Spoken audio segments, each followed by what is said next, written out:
আজকে আমি করব কচুর তরকারি। আর কচুর তরকারি কিভাবে রান্না করলে বেশি টেস্ট হয় চলো তোমাদের আজকে দেখাবো। মানে তরকারি খেতে যে কি টেস্ট হয় না খেলে বোঝা যায় না, তাই দেখো আজকে আমি নিজেদের কাছে কচু। চলো এবার রান্নার জন্য প্রস্তুত করা যাক। প্রথমে আমি কচুটাকে সুন্দর করে কেটে নেব, আর কাটারও কিন্তু একটা প্রসেস আছে। আমি এই যে যতটুকু কেটে রেখেছি এইটা কিন্তু আমি আবার লাগিয়ে দেব, যাতে আবার নতুন করে কচু গাছ হয় আর সেখান থেকে আমরা আবার কচু খেতে পারি।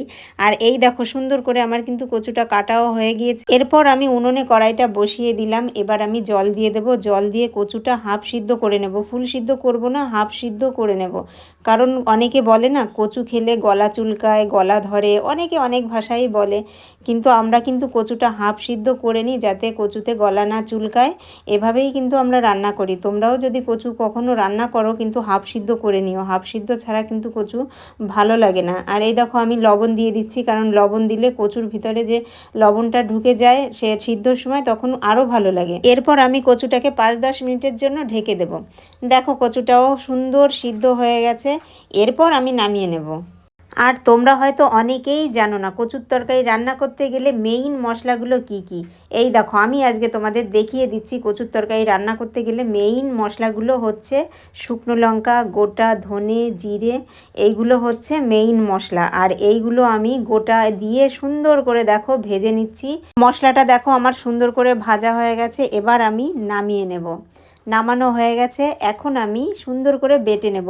আর আমি কিন্তু একটা কাজ করি, আমি কখনো মিক্সার ব্যবহার করি না, আমি সব সময় হাতে বেটে মশলা রান্না করি। কারণ শিলে বেটে মশলার রান্নার স্বাদই আলাদা। সেটা আমি অবশ্য ছোটোকাল থেকেই দেখে আসছি, মা কাকিমা আমার শাশুড়ি মাকেও দেখে এসেছি যে সব সময় শিলে বেটেই রান্না করেছে। আর আমি তার বৌমা হয়ে আমি শিলে বেটে রান্না করব না সেটা তো হবে না। তাই দেখো আমিও শিলে বেটে রান্না করি, কারণ শাশুড়ি মার হাতের রান্না তো আমার ধরে রাখতেই হবে, না রাখলে তো বরমশাই আবার বলবে আমার মা খুব ভালো রান্না করতো। এবার আমি মাছে সুন্দর করে হলুদ লবণ মাখিয়ে নেব। আর মাখতে মাখতে তোমাদের সঙ্গে একটা কথা শেয়ার করছি, যতই রান্না ভালো করো না কেন মাছে যদি লবণ ভালো না হয় কোনো মাছেই শান্তি নেই, মানে কোনো মাছই টেস্ট নেই। এটাই হচ্ছে সত্যি কথা। এবার আমি মাছটা দেখো ভেজে নেব, তার জন্য কড়াইতে তেল দিয়ে দিলাম পরিমাণ মতো।